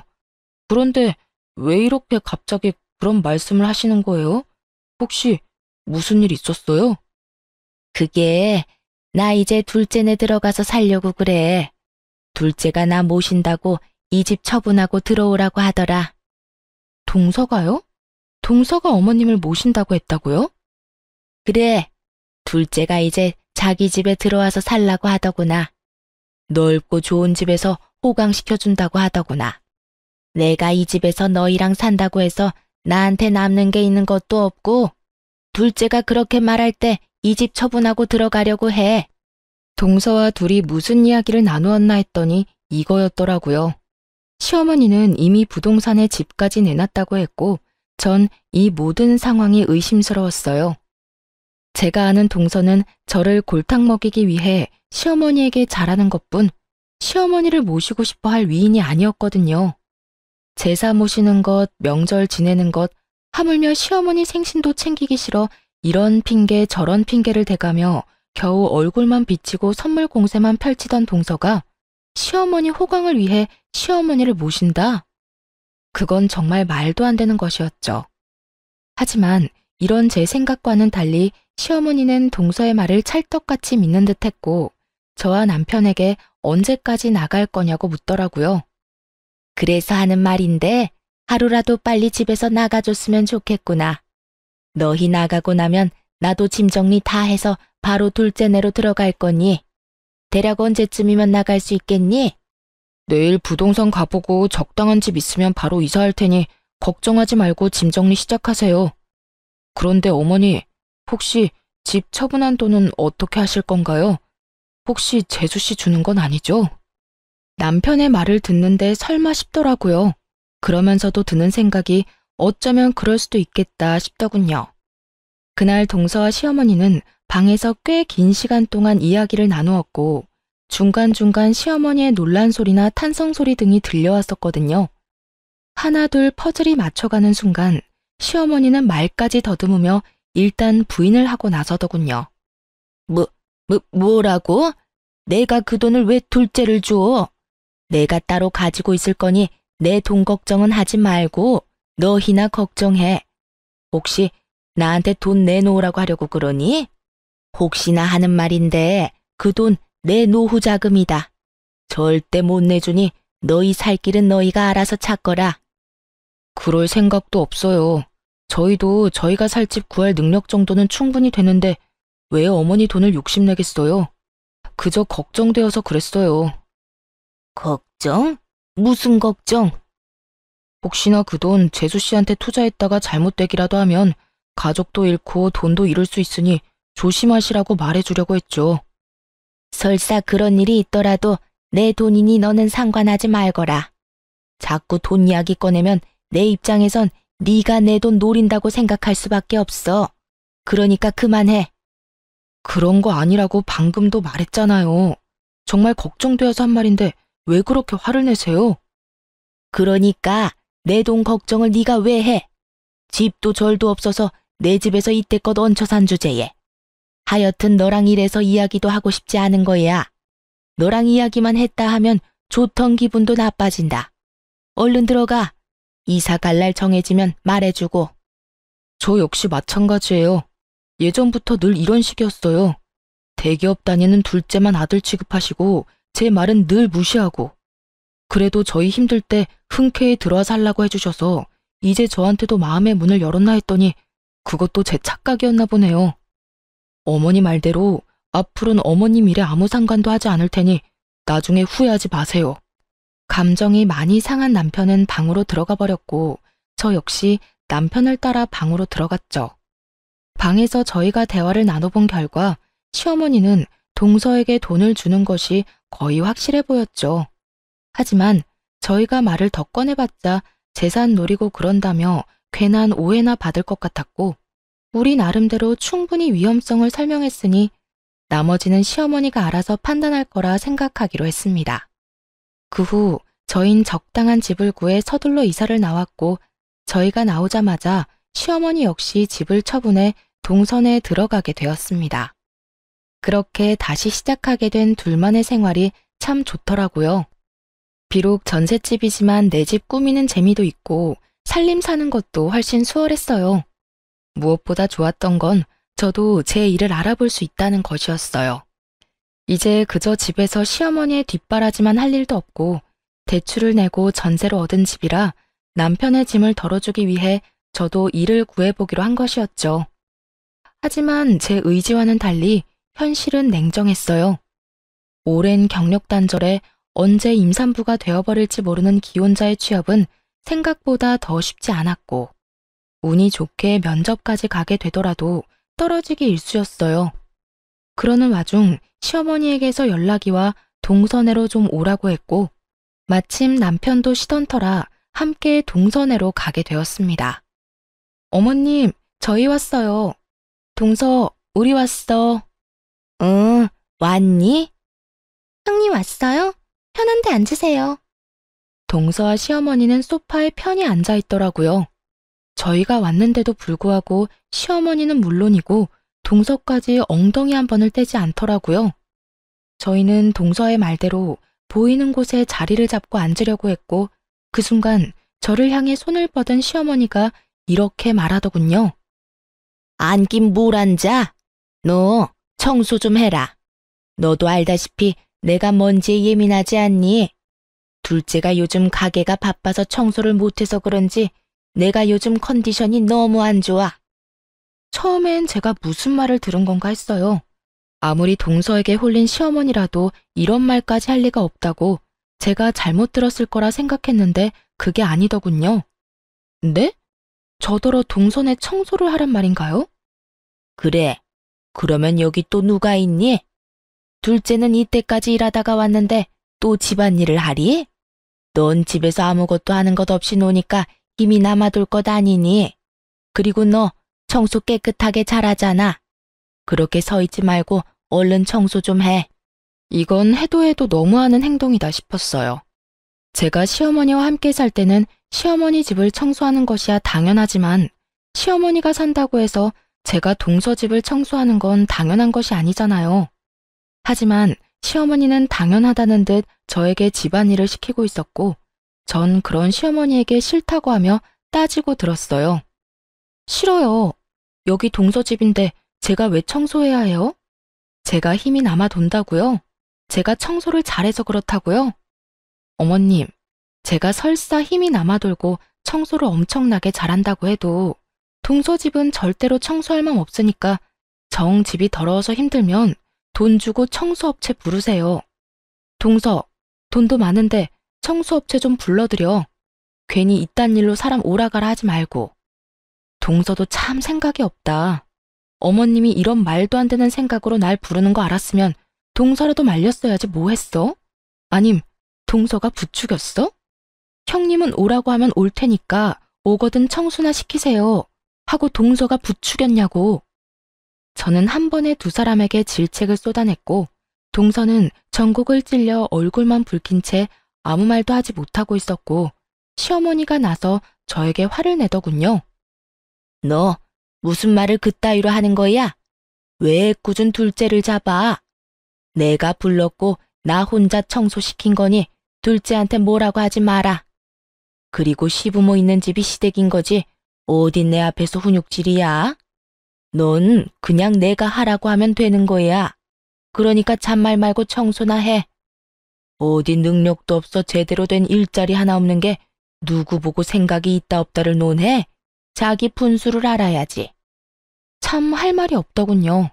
아니, 정확히는 떠오르는 말이 욕뿐이라 마땅한 말을 고를 수가 없는 상태였어요. 그렇게 열심히 할 수 있는 말을 골라내는 사이 남편이 화가 단단히 났는지 시어머니에게 화를 내며 따지고 들더군요. 어머니, 이 사람한테 그딴 식으로 말하지 마세요. 이 사람 저만 안 만났으면 멀쩡히 회사 생활 잘하면서 남들처럼 떵떵거리면서 살았을 거라고요. 저 돕는다고 회사 그만두고 가게 하다가 잘못돼서 이렇게 돼버린 것도 미안한데 어머니까지 그렇게 말해야 하겠어요? 남편은 시어머니의 언행을 지적하며 저를 감싸주기 시작했고 그런 남편의 태도에 시어머니는 어이가 없다는 듯 삿대질까지 하며 언성을 높이기 시작했어요. 아니 이 녀석이 지금 누구한테 소리를 질러대는 거야? 내가 네 부모다. 내가 널 낳아준 엄마라고. 그런데 감히 내 앞에서 네 마누라 편이나 든다고 나한테 소리를 질러? 오죽했으면 이러겠어요. 사람 무시해도 정도가 있지. 어떻게 손 아래 사람 집 청소를 시킬 수가 있어요. 앞으로 이런 일론 연락도 하지 마세요. 아니 앞으로는 어머니가 사랑하는 둘째 아들, 둘째 며느리랑만 사세요.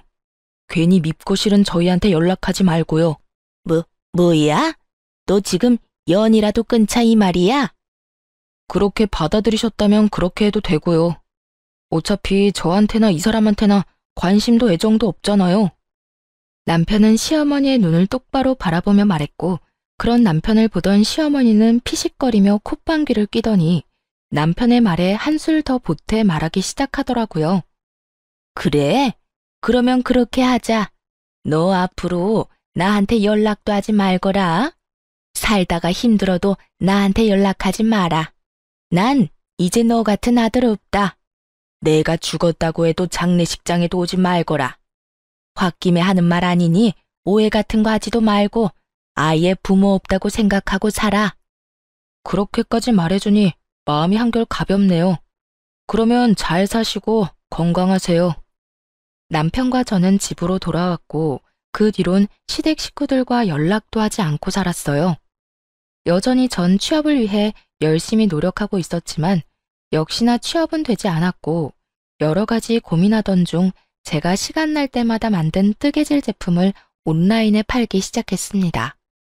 그러면서도 일자리는 계속 찾고 있었는데 잊고 지냈던 동네 어플에서 동서 가게 이야기를 또 보게 되었어요. 그건 다름 아닌 동서의 가게가 결국 망해버렸다는 글이었는데 무슨 일인지는 모르나 가게로 빚쟁이들이 찾아오고 한바탕 난리가 났었다고 하더라고요. 여보, 동서 가게 망했나 봐. 나 요즘 일자리 찾아본다고 어플 찾아보는데 거기에 알바 후기가 있거든? 거기에 동서 가게에서 일하던 직원이 후기 썼는데 거기 망해서 빚쟁이들까지 찾아왔다나 봐. 이게 다 무슨 일이야? 그러게. 빚쟁이까지 왔다는 거 보면 상황이 심각하다는 건데 어쩌다 그렇게까지 된 거지? 그러니까 어머님 돈도 동서 다 줬을 텐데 그 돈도 다 날린 거 아니야? 동서네는 그렇다 쳐도 어머님은 어떻게 해? 그런 걱정을 왜 해? 알아서 하겠지. 당신 혹시나 어머니한테 연락이 와도 연락 딱 끊어? 괜히 약한 모습 보이지 말란 말이야. 전 알겠다고 했고 남편의 예상대로 시어머니에게서 연락이 오더라고요. 1년 만에 연락이 와서 당당하게 꺼낸 시어머니의 말은 정말 가관이었습니다. 부모 영 끊고 잘 살고 있니? 어머님, 모르는 사람이 들으면 저희가 일방적으로 영 끊어낸 줄 알겠어요. 장례식장에도 오지 말라고 하면서 딱 잘라낸 건 어머님이잖아요. 그땐 하늘이 두 쪽이 나도 연락 한 통 없을 것처럼 모지게 굴더니 웬일이세요? 다름이 아니라 내가 돈이 좀 필요해서 연락했다. 집 처분한 돈은 다 어쩌고 돈이 급하신데요? 그 돈이 자유로웠으면 내가 너한테 이런 연락을 했겠니? 그 돈은 다 투자를 해서 뺄 수도 없는 상황이야. 그러니까 너희 이때까지 모은 돈 나한테 좀 빌려주고 내가 투자금 회수하는 대로 이자까지 쳐서 돌려줄 테니 지금 바로 입금할 수 있겠니? 제가 시어머니에게 빚진 것도 아닌데 마치 빌려준 돈 받아가는 사람처럼 당당하더라고요. 그런 시어머니에게 잠시나마 안쓰러운 감정을 느꼈던 제가 얼마나 한심했나 모릅니다. 전 더는 시어머니가 저를 이딴 식으로 대할 수 없게 좀 더 단호하게 말하기로 했어요. 저희 그런 돈 없어요. 뭐야? 너흰 도대체 뭐 하고 살길래 그까짓 돈 몇 천만 원이 없는 게야? 하긴 가장은 변변한 직장도 없이 일용직이나 하고 다니고 능력 없는 마누라는 집에서 밥이나 축내고 있으니 그런 돈이 있을 리가 없겠지. 혹시나 했던 내가 바보였어. 그나저나 넌 언제까지 그렇게 놀고 먹을 거니? 정 안 되면 너도 일용직이라도 나가서 한 푼이라도 더 벌어봐. 그렇게 살아서 어디 살림이라도 나아지겠니? 시어머니는 저를 깔아뭉개는 많은 말들을 서슴없이 쏟아내고 있었고 저 역시 시어머니의 말을 들으며 분노가 폭발하고야 말았습니다. 어머님, 제가 그까짓 몇 천만 원이 없는 게 아니라 어머님을 빌려줄 그런 돈이 없다는 말이었어요. 뭐야? 너 지금 이 시험이 놀리는 게야? 너 지금 나랑 말장난해? 제가 왜 어머님이랑 장난 같은 걸 하겠어요. 시간 남아도는 것도 아닌데요. 그리고 저요, 어머님 돈 동서한테 다 넘긴 거 알고 있어요. 거기에다 그 돈까지 투자한 동서 가게 확 망해버린 것도 알고 있고요. 시어머니는 당황하기는커녕 더욱 당당하게 돈을 요구하더라고요. 차라리 제가 다 알았다는 것이 다행이라는 듯이 말이죠. 그래? 다 안다니 이야기가 더 쉽겠네. 오히려 더 잘 됐어. 너도 알다시피 둘째 내가 요즘 좀 어렵다. 그래서 나도 어려워졌고. 부모가 이렇게 힘든 상황이면 자식인 너희가 날 도와야 하지 않겠니? 다른 때는 몰라도 힘들 때 가족이 돕지 않으면 누가 도와주겠어? 너희 힘들 때도 내가 도와주지 않았니? 그러니까 당장 있는 돈 다 보내거라. 참 당황스럽기도 화가 나기도 하더라고요. 시어머니가 저희가 힘들 때 선뜻 합가를 권해주신 건 사실입니다. 그 마음은 지금까지도 감사하게 생각하고 있고요. 그런데 저희는 그 힘든 형편에도 시어머니가 원하던 과한 월세와 함께 두 사람 몫의 생활비까지 다 들이며 살았어요. 결코 그저 얹혀 산 것이 아니었어요. 거기에다 집안 살림부터 시작해서 시어머니의 식모 노릇을 하며 살았으니 저흰 할 만큼 했다는 생각을 합니다. 이런 사실을 시어머니는 까맣게 잊은 듯 하길래 전 시어머니에게 저희가 그저 얹혀 산 것이 아니란 걸 말해주었어요. 어머님, 그때 도와주신 건 지금도 감사하게 생각하고 있어요. 그런데 어머님, 저희 매달 월세 생활비도 빠지지 않고 드렸고 지난 몇 년 동안 제가 그 집에서 식모살이 한 것만으로도 은혜는 다 갚았다고 생각해요. 그러니까 그때 일 여기에 갖다 붙이지 마세요. 전혀 다른 문제니까요. 그리고 그렇게 도움이 필요하면 저 말고 동서한테 말하세요. 돈은 동서한테 다 쓰고 도움은 저한테 받으려고 하지 말고요. 제 말에 시어머니는 노발대발 화를 내며 상처가 될 말을 고르고 골라 모진 말을 쏟아대더라고요. 하지만 그런 말로 더는 상처를 받지도 않았고 무엇보다 당하고만 있을 저도 아니었죠.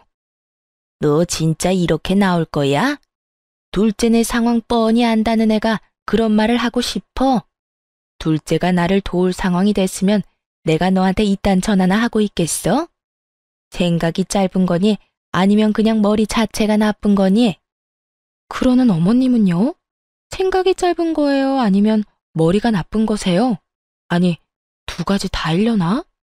저한테 어떻게 했고 남편한테 무슨 말까지 했는지 아직까지 기억에 생생한데 저희가 도와줄 거라 생각했어요? 이렇게 저한테 전화해서 화내도 제 주머니에서 10원 한 푼 나오지 않을 테니까 그런 줄 알고 다신 연락하지 마세요. 전 그대로 전화를 끊어버렸고 시어머니의 전화를 받지 않았어요. 알아보니 동서의 친정이 망해버렸다고 하더라고요. 동서가 시어머니를 자신의 집으로 데리고 갈 땐 이미 친정은 망해가고 있었고 동서는 다들 예상하다시피 시어머니의 재산을 탐내고 데리고 간 것이 맞았단 것이었죠. 동서의 술수에 속아 넘어간 시어머니는 집을 처분한 돈뿐만 아니라 품고 있던 돈까지 다 동서에게 넘겨버렸고 그 돈으로 동서는 가게에서 나는 적자를 막았던 것이었고요. 친정도 망한 와중에 시어머니의 돈까지 끌어다 썼으면 그제라도 정신을 차리고 열심히 살아야 할 동서는 그저 사치를 부리며 살았다고 하더라고요. 거기에다 가게 운영 부족은 여전했으니 1년 동안 버티고 버티던 가게는 폭삭 망해버린 것이었던 것입니다. 시어머니가 제게 연락을 해 돈을 빌려달라 했을 땐 이미 동서 내외는 이혼 소송 중이었고 시어머니는 그 집에서 쫓겨나 혼자 월세살이를 할 때라는 걸 알 수 있었어요. 그런 와중에도 저에게 자존심을 세우느라 월세방 사는 자신의 불쌍한 처지는 한마디도 하지 않고 끝까지 당당한 태도로 저에게 돈을 뜯어가려고 했던 것이었죠. 애초에 갚을 마음도 능력도 되지 않으면서 말이죠.